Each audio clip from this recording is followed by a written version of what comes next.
a pessoa do seu Hélio pelo carinhoso convite e pela oportunidade de voltar aqui ao Leon Denis, pela possibilidade e pela honra, depois de publicar em várias federativas, inclusive na Federação Espírita Brasileira, a minha honra não é menor em publicar na editora Leon Denis. Claro que foi um desafio muito grande, e todos já sabem dessa história, que o meu cabelo caiu, porque eu sou um escritor um tanto quanto ousado, né? E tentar escrever um livro, né? E a gente acabou logrando esse êxito. Leon Denis fala aos jovens o que parecia até uma heresia no começo, no pensamento de alguém que gosta de escrever para o público jovem, acabou tornando-se realidade, e a obra hoje ela está materializada. Agradecer ao seu Hélio, como representante da direção dessa casa, agradecer a todos que acreditaram e que acreditam no nosso trabalho, e principalmente naqueles que têm essa visão muito clara, que o Espiritismo não veio aqui na Terra para salvar ninguém, muito pelo contrário, veio para educar a todos nós. Então, meu muito obrigado por fazer parte agora do corpo de autores dessa instituição. Instituição essa que eu conheci há muitos anos atrás.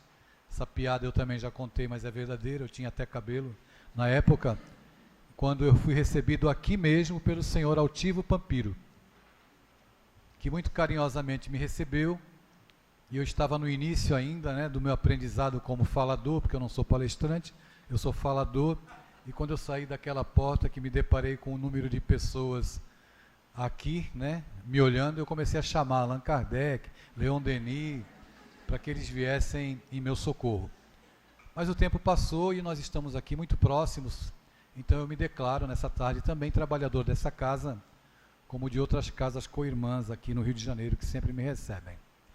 Conta-se que o orador ateniense Licurgo fora convidado para proferir uma palestra sobre educação.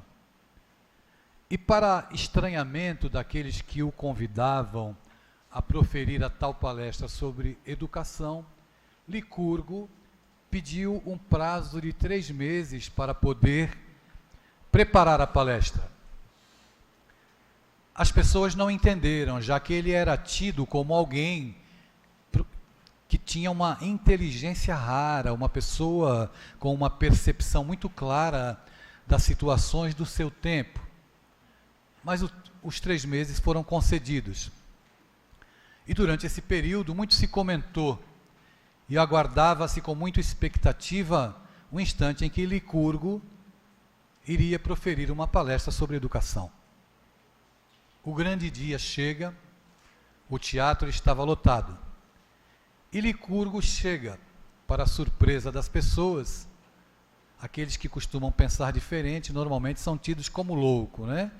Leon Denis, de certa forma, por muitas pessoas, por não ser compreendido ainda, também recebeu essa alcunha de uma pessoa que pensava fora da caixinha.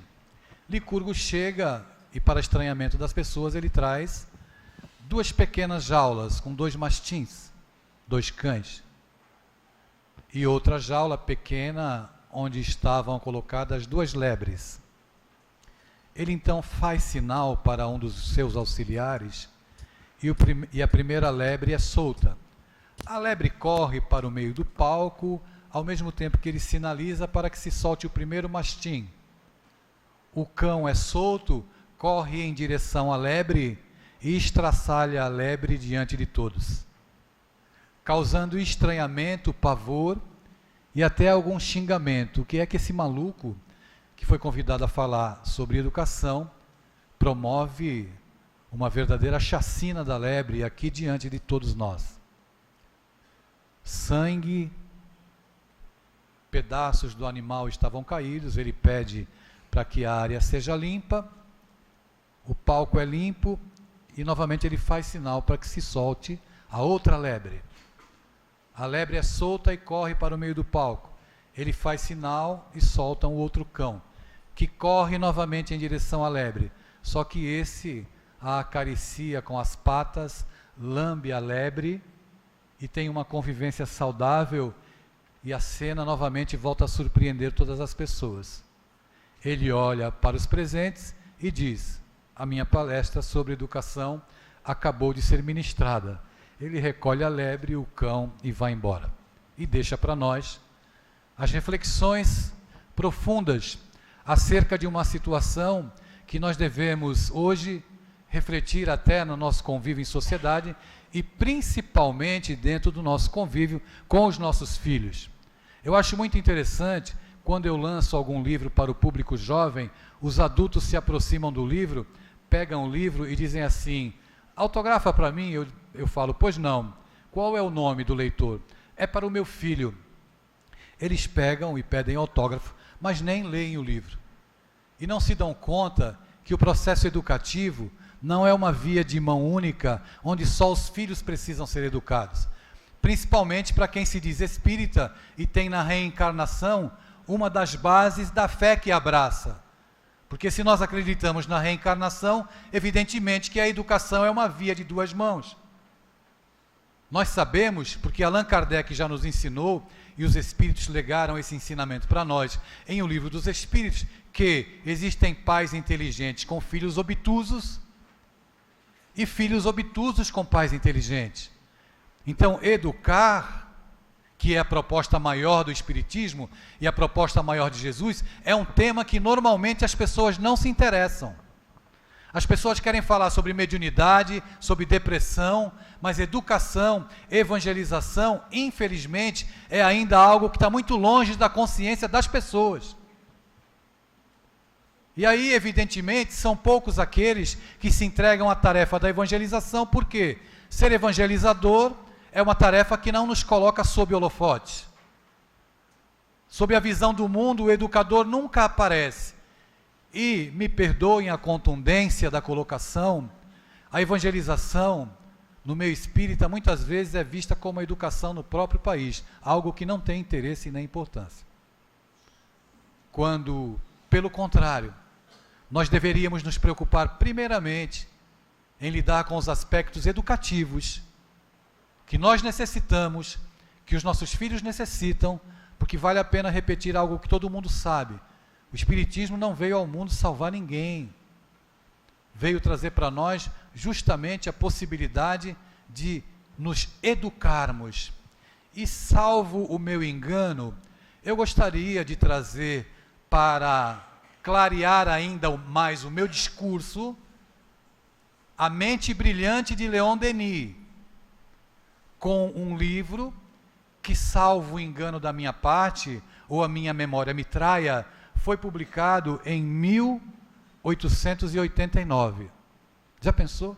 1889, ano da proclamação da República. É isso ou não? Os desencarnados já falaram, podem falar os encarnados. É isso mesmo ou não? Não foi o ano da proclamação da República? Ou vocês faltaram nessa aula? Ninguém faltou, né? Então, veja que interessante. Eu vou pedir licença aos senhores, às senhoras, aos amigos, às amigas, para ler um pequeno trecho desse livro. E nós vamos começar a observar como Leon Denis era visionário. Ou melhor, como Leon Denis era portador de um pensamento que até hoje os espíritas não entenderam. E é triste admitir isso. Mas veja a colocação de Leon Denis, que serviria para qualquer ambiente acadêmico hoje. Esse pensamento de Leon Denis, que eu vou expor aqui agora, ele não cabe apenas para o meio espírita. Ok, pessoal? Estão prestando atenção? Está valendo nota para ir para o céu, hein? Depois vem a pergunta. Vou repetir, esse pensamento cabe no meio laico, no meio acadêmico, para que a gente possa observar a grandeza do raciocínio desse homem. Ele começa o artigo do livro Depois da Morte, que muita gente já deve ter lido, e talvez não tenha prestado atenção na atualidade, dizendo assim: é pela educação que as gerações se transformam e aperfeiçoam. Para uma sociedade nova, é necessário homens novos. Por isso, a educação desde a infância é de importância capital. E olha que pérola, não basta ensinar a criança os elementos da ciência, ok? Não basta ensinar às crianças os elementos da ciência. Aprender a governar-se, a conduzir-se como ser consciente e racional é tão necessário como saber ler, escrever e contar. É entrar na vida armado, não só para a luta material, mas principalmente para a luta moral. É nisso em que menos se tem cuidado. Ou seja, eu vou repetir um discurso que eu já fiz há alguns meses atrás, das ocasiões em que aqui estive. Todos nós nos preocupamos em colocar os nossos filhos nas melhores escolas do Rio de Janeiro. Não é assim?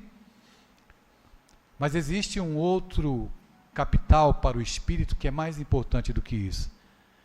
Segundo as palavras de Leon Denis, é ensinar a criança a se governar. É dar a ela subsídios espirituais, uma educação que fomente valores éticos morais, para no instante em que chegar a pré-adolescência e adolescência, ela não se tornar um desses jovens que nós encontramos hoje na sociedade, em grande maioria, que não tem sensação de pertencimento à vida. Não tem sensação de pertencimento à vida. E querem se matar. E não conseguem identificar nem o próprio sexo, se entregam às mais variadas experiências para tentar descobrir aquilo que eles são, aquilo que eles sentem. E a gente percebe muito claramente que existe um hiato, existe a ausência de um alimento que os nossos filhos não podiam ter perdido, que deve vir através da família. Então a maioria de nós adultos que estamos aqui hoje, novamente eu vou pedir perdão pela contundência, e todos nós aqui sofremos conflitos, dificuldades e temos limitações, e essas nossas limitações e esses nossos conflitos nasceram justamente dentro das nossas casas, dos nossos lares. E da educação que muitas vezes nós recebemos, não é? E que nós não vamos de maneira alguma responsabilizar os nossos pais. Mas a educação que vem sendo legada através do tempo, que basta prover, basta vestir teu filho, basta colocar comida na boca dele, que você está educando. E não é isso. É muito mais do que isso. Alimentar, prover, vestir, pagar uma escola é um detalhe, mas estar presente na vida do seu filho, pertencer à vida do seu filho, partilhar a vida com seu filho, faz toda a diferença. Daí a urgência de nós trabalharmos a doutrina espírita de maneira inteligível aos nossos jovens e às nossas crianças. De que me serve um conhecimento que não modifica o meu relacionamento dentro da minha casa com meu filho? De que me serve saber sobre reencarnação, se na hora em que meu filho diz para mim, papai, eu sou gay, eu boto ele para fora de casa? Para que me serve saber da reencarnação? Que entendimento eu tenho da reencarnação se eu não dou testemunho de que ela é uma realidade? E que se eu vivo uma experiência dolorosa para alguns, como essa de ter um filho gay, eu não tenho a clareza de entender que o meu filho não é gay, ele está gay. Numa encarnação. Então nós teorizamos demais e amamos de menos. Nós teorizamos demais e educamos de menos. Nós exteriorizamos demais na fala, no comportamento exterior, mas quando somos chamados à oficina verdadeira do testemunho dentro de casa, nós não conseguimos lidar com aqueles que convivem conosco e que estão ali para nos desafiar e que necessitam urgentemente da nossa ajuda e do nosso pão. Leon Denis tinha essa clareza, essa mensagem, eu vou repetir, é de 1889 e é atualíssima. E eu vou ler mais um trecho, porque choca. A lucidez desse homem choca a gente. E a nossa cegueira me dá vergonha de nós nos dizermos espíritas e ainda não priorizarmos a educação como mola mestra da doutrina dos espíritos. Presta-se mais atenção em desenvolver as faculdades e os lados brilhantes da criança do que as suas virtudes. E eu me deparo com jovens que me escrevem, que me mandam mensagens no WhatsApp que querem se matar, porque não conseguiram tirar nota alta na escola, como vinham tirando até um tempo atrás, e estão envergonhados porque não conseguem lidar mais com as cobranças que recebem E muitos têm se matado por isso. Dá para acreditar? Então, quando os nossos filhos começam a tirar notas altas, nós pegamos o nosso celular e postamos lá no Facebook. Meu filho é o máximo. Orgulho da mamãe. Orgulho do papai. Nós estamos criando um personagem, fantasiando uma persona que é frágil, que não vai tirar nota alta sempre, mas que está sendo exposto e em determinado momento, quando não corresponder àquilo que vinha dando, ele vai ser cobrado. E aí, a depender da estrutura psicológica, da estruturação emocional dessa criatura, ela vai se matar. E não são poucos os casos que têm acontecido nesse sentido. Não é? Na escola, veja o que diz Leon Denis, na escola, como na família, há muita negligência em esclarecê-la sobre os seus deveres e sobre o seu destino. Na escola, que cumpre o papel de emprestar, de dar sabedoria, de dar valoração sobre o aspecto intelectual da vida, a escola cumpre o papel de dar valores intelectuais. Mas o seu filho não vai aprender na escola, por exemplo, alguém que fale com ele, não vai encontrar um professor, raramente, talvez encontre algum abnegado, que converse com ele, por exemplo, sobre gratidão. Que fale com o seu filho sobre o valor do respeito ao semelhante. Que fale com seu filho, por exemplo, sobre o valor do que é aceitar aqueles que são diferentes. A escola não ensina isso.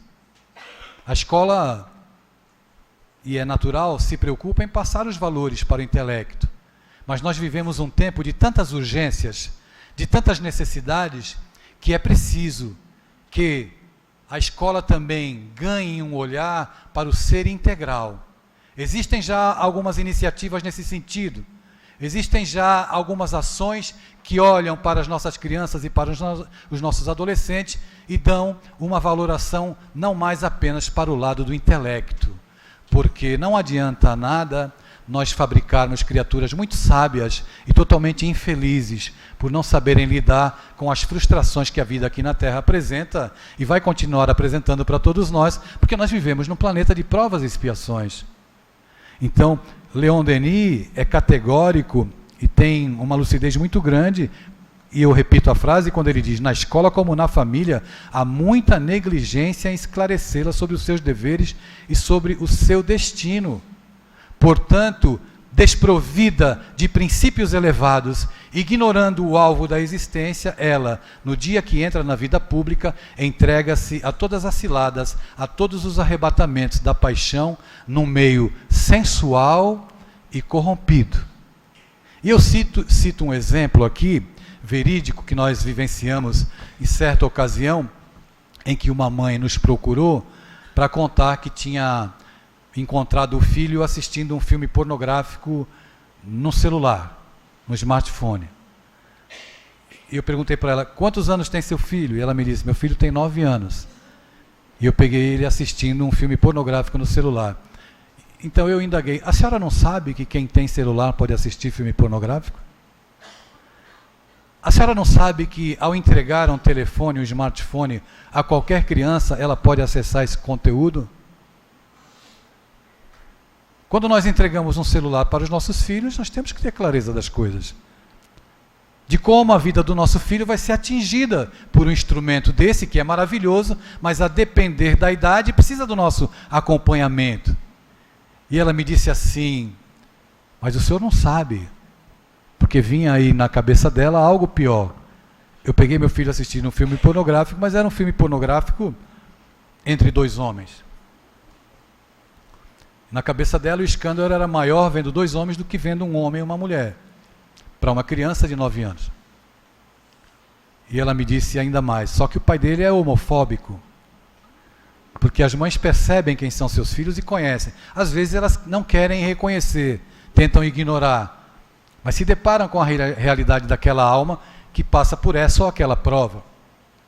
Nós conversamos, mas o que mais me causou espanto foi ela ficar surpresa em que o filho dela pudesse assistir um filme pornográfico. E eu pergunto para os senhores e para as senhoras, não precisam responder, apenas reflitam. Quando você entrega um smartphone para o seu filho, o que você está esperando? Que ele fique telefonando? Porque o telefone hoje, o celular, o que menos se faz com ele é telefonar. Não é isso? O que se faz hoje com o telefone? Joga-se, entra no YouTube, não é assim? Então a gente precisa pensar, refletir, porque, como diz Leon Denis, se nós não nos preocupamos, porque a escola não vai ter essa preocupação, em incutir valores novos, referências ético-morais para os nossos filhos, quem irá se preocupar? Quem irá ocupar o nosso papel como educadores? A escola não vai. Então existem saberes para o espírito, que só a escola, só a família é capaz de dar. Leon Denis prossegue nessa mensagem belíssima, é longa, e eu vou me deter apenas em mais um parágrafo, quando ele diz assim, com relação à educação: mais pueril ainda é o ensino dado pelos estabelecimentos religiosos. Mas, vou repetir, mas vamos incluir também nós espíritas, vamos fazer a nossa meia-culpa naquilo em que nós estamos falhando. Mais pueril ainda é o ensinamento dado pelos estabelecimentos religiosos, onde a criança é apossada pelo fanatismo e pela superstição, não adquirindo senão ideias falsas sobre a vida presente e a vida futura. Então, para o mestre Leon Denis, os estabelecimentos religiosos, e aqui é claro que a colocação dele se estende pelas religiões da época, do contexto da época, não é? Que passavam a ideia de um Deus dogmático, de uma religião dogmática, de crenças absurdas que violentam a inteligência de qualquer criança. Mas quando hoje nós nos indagamos acerca da evasão da juventude dos centros espíritas, quando nós nos indagamos da criança que, enquanto está sob o domínio e orientação dos pais, permanece na casa espírita, mas chega na pré-adolescência, adolescência, ela vai embora e não quer voltar mais, a gente precisa se indagar o que está acontecendo, onde é que nós estamos falhando e o que é que nós precisamos fazer para que, num mundo hoje, onde a tecnologia ganha cada vez mais espaço, e esse processo tecnológico é um processo absolutamente irreversível, não vai mudar, não vai voltar, nós que temos e que somos detentores da candeia que deve ser colocada sobre o alqueire, nós que temos uma mensagem que realmente alimenta o espírito, precisamos ter consciência que é necessário ter ações outras em que a candeia seja colocada a iluminar o coração da criança e o coração do jovem.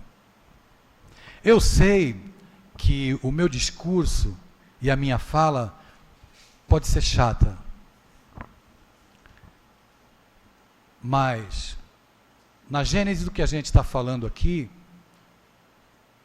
é importante que nós reflitamos como é que estão os nossos relacionamentos com os nossos filhos dentro da nossa casa.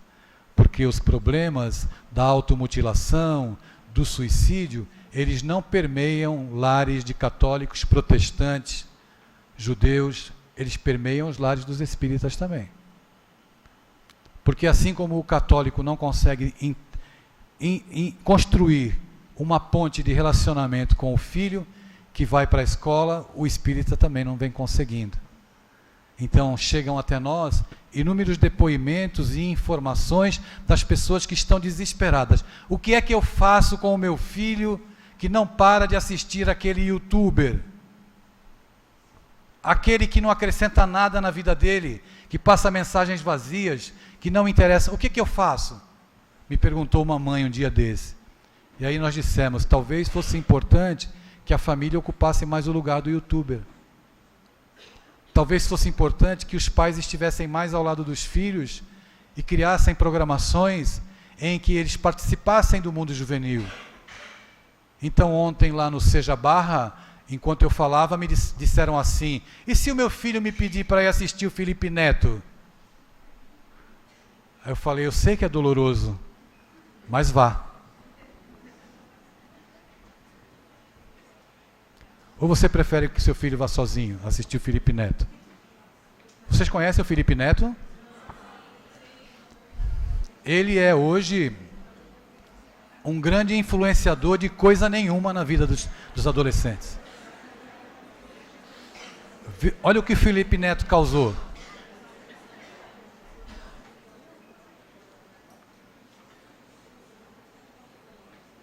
Então, às vezes eu estou nas bienais, nos congressos, e eu fico observando a cena, né? Esse é o meu 88º livro. Nós temos livros para crianças, jovens e adultos, sendo que a maioria dos meus livros são voltados para a infância e agora, graças a Deus, a gente vem escrevendo bastante para os jovens. Está aqui o filho mais novo. E o pai vem e a mãe, eles vêm com um carrinho cheio de livros. Aí a criança pede um livro, o pai diz, não. Agora não. Ou o jovem pede um livro, o pai diz, agora não. Depois a gente vê isso. Ou seja, nós vivemos um tempo em que as pessoas não leem, os filhos não leem, porque os pais não leem. Aqueles que leem não compram livro para os seus filhos. Nós queremos uma transformação da sociedade, mas nós não fazemos a nossa parte. Nós queremos uma mudança de comportamento, mas nós não mudamos o nosso comportamento na frente dos nossos filhos. Nós queremos falar de amor, mas quando vamos falar com os nossos filhos, os adjetivamos, gritamos, comparamos com o filho dos outros. Os primeiros bullying acontecem dentro de casa. Os primeiros bullying acontecem dentro de casa. Eu estava no carnaval lá em Campina Grande, estávamos, né, Arthur? Lá em Campina Grande, quando uma garota com os braços todos cortados, né, o braço cortado, braço direito, o antebraço, direito e esquerdo. E ela pediu, eu falava com os jovens lá e a menina não parava de chorar, chorava demais. Aí nós fomos conversar particularmente. E ela ficou me dizendo, à medida que soluçava, ela ficava dizendo assim, a minha mãe fica me chamando de gorda, que eu sou gorda, que eu não presto para nada. Então, nos detalhes da vida cotidiana, é que se desenvolve o processo educativo. O processo educativo, ele não se desenvolve quando o teu filho faz alguma coisa errada e você chama a atenção dele. O processo educativo, às vezes, se dá no silêncio que está estabelecido dentro do lar. Porque o silêncio pode significar algumas coisas muito boas, mas pode significar outras coisas terríveis, como a própria indiferença por aqueles que convivem conosco. Então, quando nós dizemos, afirmamos, conhecer os nossos filhos, é preciso que a gente reveja os nossos conceitos e nos indaguemos se nós andamos conversando com os nossos filhos ou falando com os nossos filhos. Porque falar, você fala com qualquer um. Você passa ali na rua, fulano, como vai? Tudo bem, você está falando. Conversar, você tem que parar, tem que dar teu tempo, tem que ouvir, tem que prestar atenção. Como é que eu formulo as minhas colocações? Nós estamos perdendo a intimidade maravilhosa que a família tem e a família pode dar. Eu contava ontem lá no Seja Barra que eu sou de um tempo em que nós tínhamos na nossa casa 8 filhos, não é? E havia um objeto mágico, que eu não sei se os senhores conhecem, as senhoras conhecem. Na minha casa tinha um objeto chamado mesa. A gente sentava-se à volta da mesa. A minha mãe não tinha e não existia naquela época o termômetro digital, mas existia um termômetro infalível, que era o dorso da mão da minha mãe.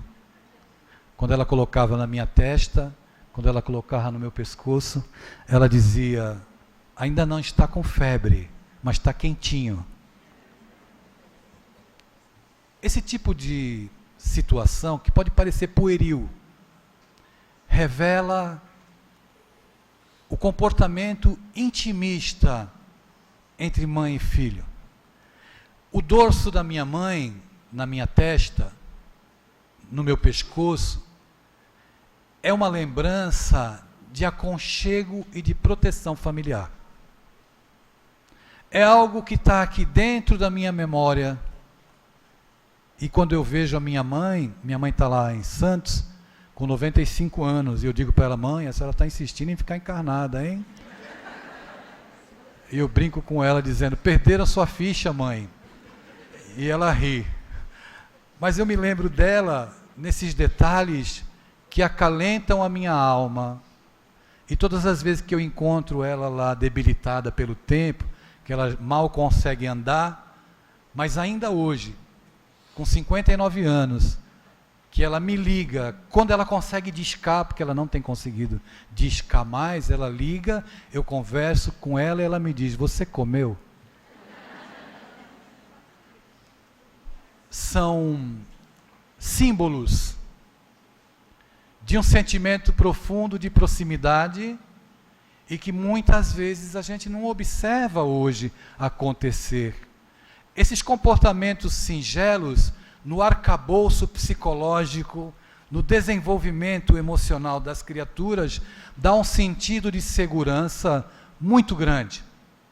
E como hoje existe uma dissociação dessas coisas mais simples, porque a vida competitiva, os valores podres que o mundo vende e que acabam nos embriagando, roubando a nossa lucidez das coisas mais belas e mais simples que nós amamos, nós acabamos aturdidos, nos esquecendo de que necessitamos desse contato, desse convívio, do dorso da mão da mãe, não é, como símbolo aqui ao que eu me refiro, mas de estar ao lado do filho, de tirar um dia para fazer um programa, para conhecer quem seu filho efetivamente é.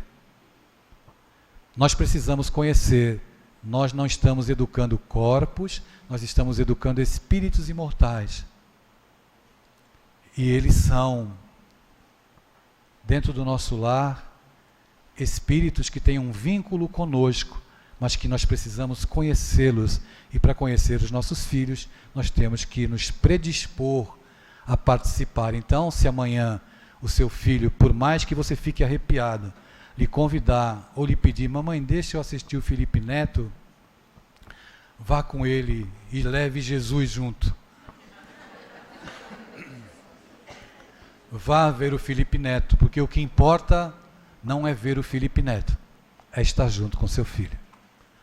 O ano passado veio ao Brasil um guitarrista de um grupo de rock da minha época da adolescência, chamado David Gilmour, do Pink Floyd, que eu gosto muito de ouvir vez por outra. E o meu filho me ligou na época me dizendo: você não vem, pai, a São Paulo assistir o show do David Gilmour? E eu fiquei com aquela pão durice: vou, não vou, vou, não vou. Meu filho falou: vem que eu pago. Mas e eu acabei não indo, infelizmente. Passou o show do David Gilmour, eu fui fazer uma palestra em São Paulo. E nessa palestra eu dizia para os senhores fazerem o que eu não fiz: estarem juntos com seus filhos. E eu perdi de estar ali assistindo o David Gilmour, meu ídolo, #Pink Floyd. Mas o melhor era estar em companhia do meu filho. Eu fiz essa fala que estou fazendo para os senhores: olha, acompanhem seus filhos, porque eu podia ter ido assistir o David Gilmour, não fui, e tal, e fiz aquele discurso. A palestra acabou e nós fomos para os autógrafos dos livros. Na fila, eu olhei e vinha um rapaz. Quando ele ficou à minha frente, ele disse assim: eu não vou autografar nenhum livro, mas eu estive lá no show do David Gilmour, comprei a camiseta oficial e vim te trazer de presente. Eu levei um susto, quase desmaiei, quando vi a cabeça do meu, o rosto do meu herói estampado na camiseta, que está em casa e raramente ela sai para não estragar, né? Mas quando eu estou naqueles dias mais rock and roll, com 59 anos, eu coloco a minha camisa do Pink Floyd e saio pelas ruas de Recife. Esses exemplos singelos e simples são um pedido de resgate. Resgate um passeio, resgate um evento com Felipe Neto, não importa com quem, mas resgate a convivência com seus filhos. Dentro das escolas nas quais eu faço palestra, os jovens sempre trazem a mesma queixa: a ausência dos pais. Eu não vim aqui com a intenção de ser a palmatória, mas com a intenção de alertá-los, alertar os senhores e as senhoras da urgência, da necessidade urgente de nós voltarmos para junto da convivência dessas pessoas tão importantes e tão caras ao nosso coração. Quando eu pensei em escrever esse livro, Leon Denis fala aos jovens, em momento algum passou pela minha cabeça que eu pudesse esgotar qualquer pensamento do mestre, que é o patrono dessa casa. Eu sabia que eu estaria muito longe dessa possibilidade. Quando eu penso em Leon Denis, eu penso em uma mina de ouro, onde você entra na mina da história do pensamento desse personagem do espiritismo, retira uma gema e sai lá de dentro com uma pedra preciosa. Mas essa mina não se esgota. Então a gente pode ir lá na mina, retirar outra pedra e voltar. Esse livro, palidamente, são alguns pensamentos de Leon Denis a respeito do amor. Agradeço ao Tiago, da editora Celde, que foi quem separou as frases, não é? Para que nós pudéssemos escrever os textos e dar esse formato final. Essa obra, junto com outras obras que nós já escrevemos, como Paulo e Estevão para jovens leitores, vai ao encontro do que foi dito aqui pela manhã, pela Deusa e pelo Emanuel Cristiano. É necessário levar Jesus ao mundo dos nossos jovens. Mas perceba a sutileza do processo educativo.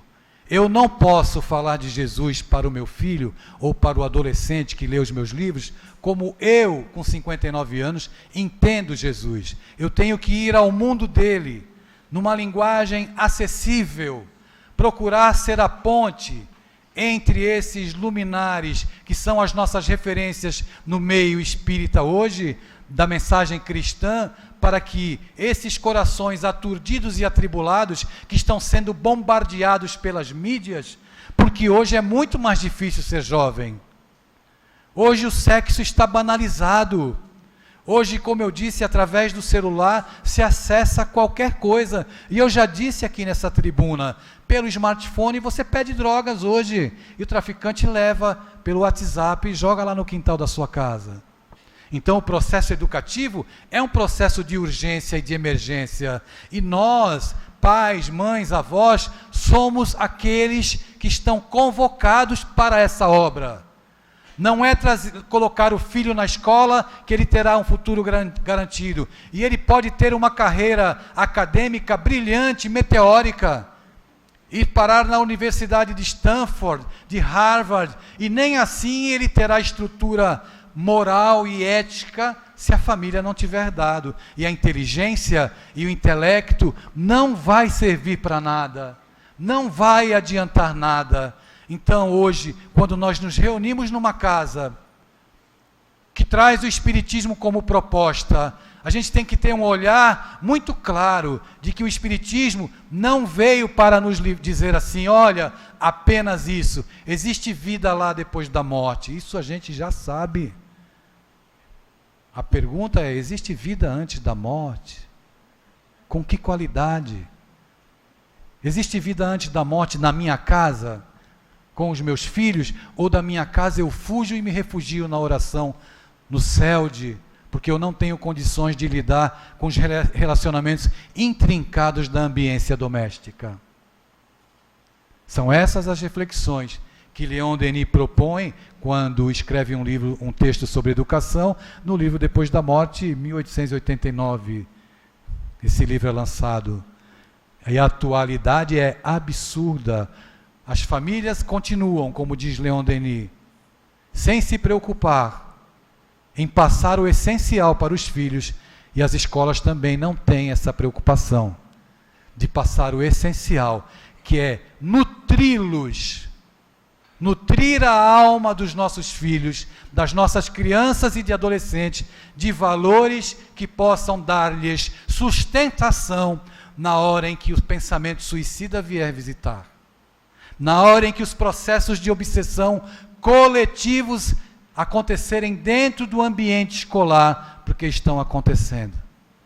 Na hora em que os processos obsessivos começarem sutilmente a se infiltrar na sala de aula, porque eu indago a todos os presentes, os espíritos influenciam as nossas vidas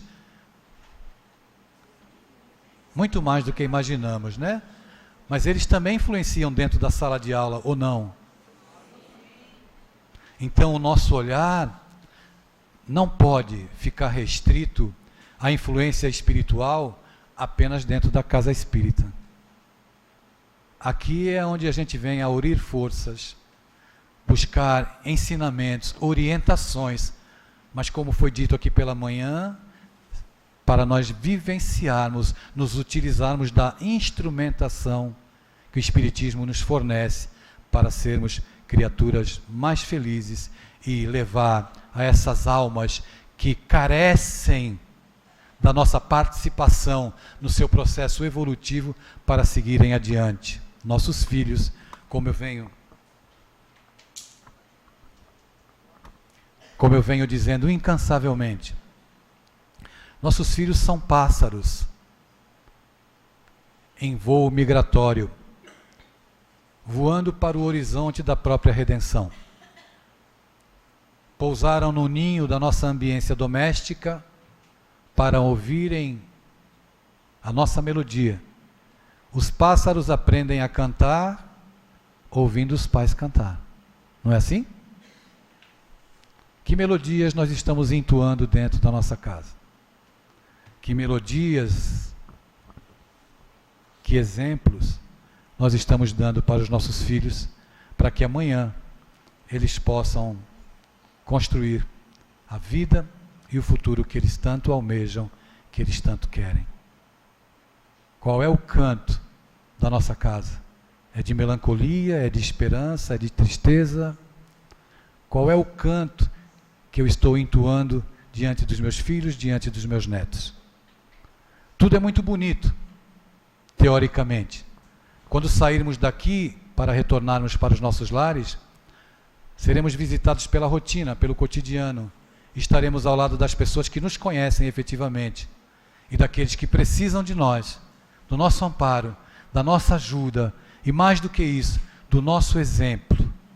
Leon Denis, nós tivemos a preocupação em colocar aqui na abertura do livro, o pensamento dele, do livro Depois da Morte, quando ele se refere à juventude e diz: instruamos a juventude, falemos ao seu coração, ensinemos-lhe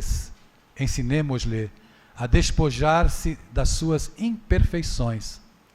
Lembremos-nos de que a sabedoria por excelência consiste em nos tornarmos melhores. Então, no relacionamento, no trato com seus filhos, menos adjetivos, menos comparações, mais ouvido, mais atenção.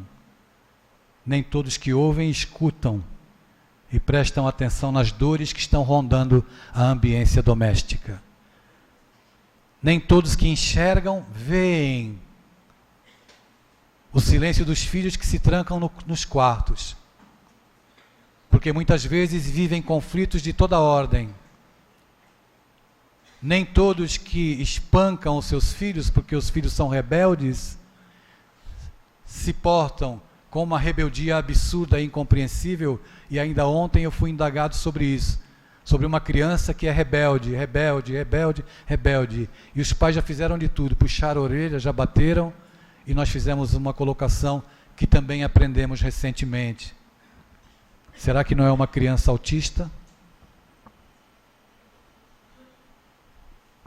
Dia 2 de abril foi o Dia Mundial da Conscientização do Autismo. E muitas das crianças que se jogam no chão, que são birrentas, que ficam na conta dos malcriados e que precisam ser espancados para aprenderem a obedecer, podem ter o espectro autista na sua condição reencarnatória. Isso não significa que seja uma condenação, significa que existe uma saída e que essa criança precisa apenas ser compreendida. No campo da compreensão, Os nossos filhos precisam ser compreendidos. E tenham a certeza que quando eu me relaciono com os jovens, eu digo a eles assim: os vossos pais também precisam ser compreendidos. Porque muitas vezes eles são fruto de um legado educativo violento, de pais indiferentes, de pais que não eram carinhosos, que não eram afetivos.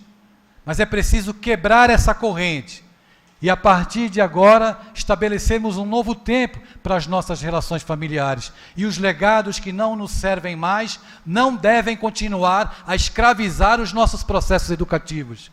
Eu não posso me referir ao meu filho como meu pai se referia a mim. Eu não posso continuar com aquele discurso que eu acredito ser correto, mas que faz perder belas oportunidades de ensinamentos quando eu digo: não, meu filho não vai passar pelo que eu passei.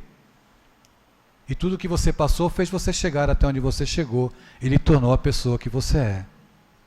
Então seu filho precisa passar pelas lições inerentes, as necessidades evolutivas de que ele necessita, e nós temos que ter a compreensão. Como diz o poeta Khalil Gibran, os nossos filhos não são nossos filhos, eles não nos pertencem, eles vêm de nós, através de nós, mas não de nós.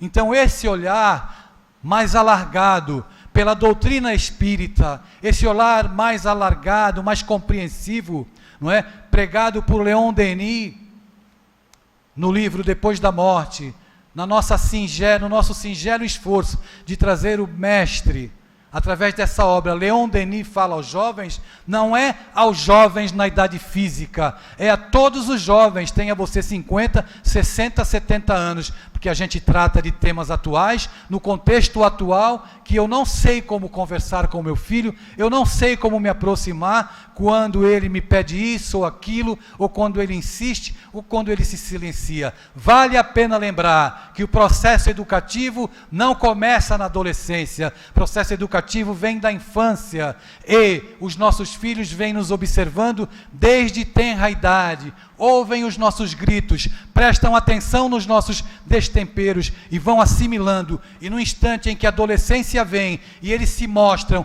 e assumem a sua condição de espíritos imortais, assumindo quem de fato eles são, como construção de diversas vidas, eles vão bater de frente, e as pessoas dizem assim: é um rebelde sem causa, é um malcriado, mas a gente faz uma coisa e fala outra na frente deles, outorgando a eles o direito de contestar, porque nós não somos honestos nas nossas posturas e nas nossas realizações. São essas construções, são essas modificações que o Espiritismo nos propõe.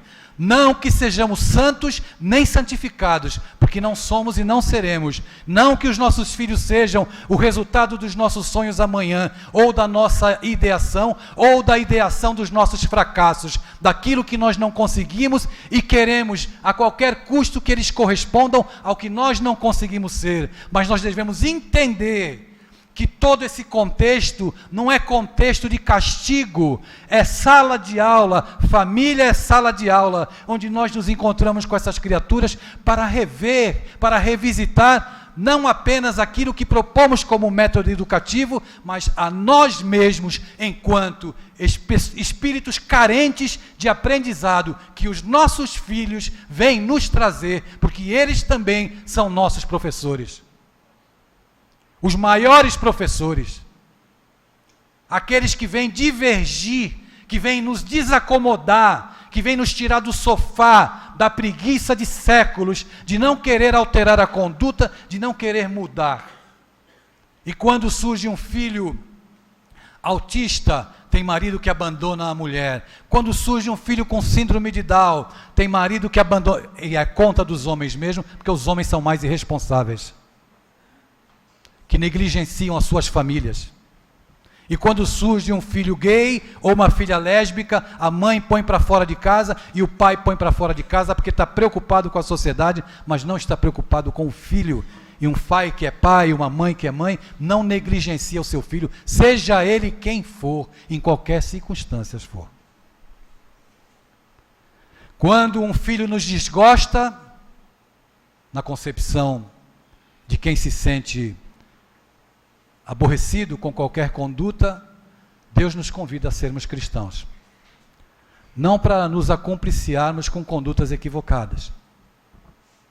E eu não me refiro aqui que gay ou lésbica tenha conduta equivocada. Equivocada é quem não tem caráter. E condição sexual não determina o caráter de ninguém. Nem cor da pele, nem outra coisa qualquer que mostre o estereótipo físico. Nós devemos refletir que aquilo que mais nos perturba, aquilo que mais nos desacomoda, é justamente a hora em que nós somos convidados a testemunhar a nossa condição e a nossa fé, de sermos cristãos ou não, de sermos honestos com Deus ou continuarmos usando máscaras, fingindo que somos cristãos e fingindo que de fato o Espiritismo chegou no nosso coração. Reflitamos nessas questões e agradeçamos a Deus, agradeçamos mesmo, tudo aquilo que chega na nossa vida como desafio, porque são os benditos degraus que a divindade coloca no nosso caminho para que possamos alçar e crescer em busca da nossa própria redenção. Quanto tempo eu tenho? Então, no final desse nosso encontro, eu só posso manifestar a minha gratidão, a minha honra de estar aqui, pedindo a Deus que abençoe a direção dessa casa, a todos os trabalhadores, ao pessoal da editora que acolheu o nosso trabalho, e convidando os senhores e as senhoras, só lembrando que os direitos autorais dessa obra vão para o Solar Meninos de Luz, aqui na comunidade do Pavão Pavãozinho. Eu pedi os direitos autorais em livros, que a editora Celde gentilmente me cedeu.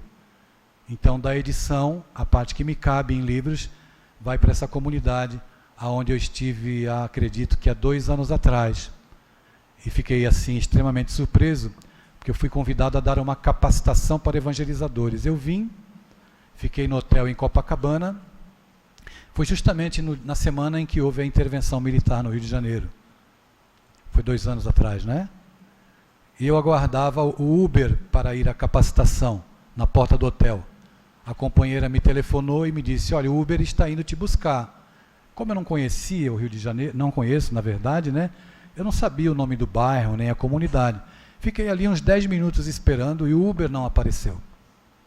Eu liguei para a moça que agendou a nossa participação e disse, olha, o Uber não veio. Aí ela disse, não se preocupe que eu estou mandando outro Uber. Eu esperei lá mais 10, 15, 20 minutos, o Uber também não apareceu.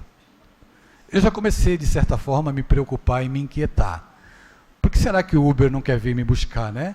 Ou será que o Uber não quer me levar?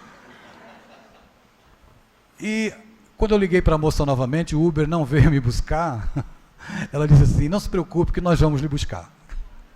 Vieram. E fomos. E chegando lá, eu não sabia que era a comunidade Cantagalo, se eu não me engano, né? Do Cantagalo, Pavão Pavãozinho. E chegando na subida do morro assim, percebi que tinha uns rapazes simpáticos na porta, né? Muito gentis. Eles olhavam com aquele olhar perquiridor para dentro do carro. Eu me sentia um tanto quanto desnudo, mas a moça estava com a camiseta da instituição, que é muito respeitada lá naquela comunidade. Porque essa instituição cuida de uma escola há mais de 30 anos lá. Uma escola dirigida por espíritas. Os filhos dos meninos de lá, dos garotos, que são aqueles que mandam na comunidade, todos estudam na escola. Eles não querem que aconteça com os filhos aquilo que eles vivem. Então a escola é muito querida. Eu passei um dia maravilhoso, fiquei muito emocionado e muito tocado, mas estava encravado lá na comunidade do Pavão Pavãozinho a ideia de Leon Denis, a ideia da educação. Se fora da caridade não há salvação, fora da educação não há solução.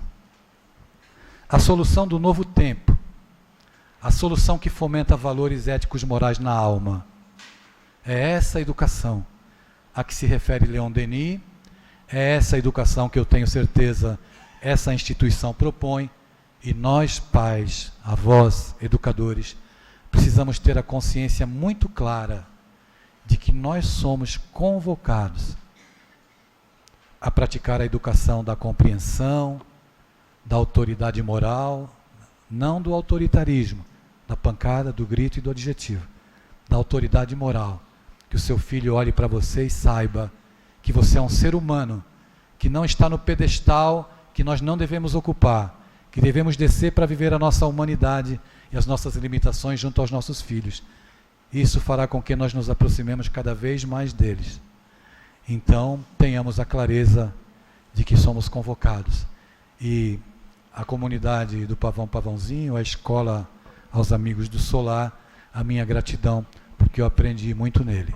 E no encerramento da minha fala, eu quero pedir licença aos senhores e às senhoras para fazer um agradecimento especial. Eu quero agradecer a minha filha Ana Carolina, a minha filha transgênero, aquela que me deu a maior oportunidade de demonstrar que eu sou cristão, no dia em que ela nasceu no meu coração e que eu pude promover a gestação dela na minha vida e experimentar o parto do espírito imortal, que aprende a amar a essência e esquece da forma social. Muito obrigado, filha. Eu tenho orgulho de você. Eu te amo. Muito obrigado.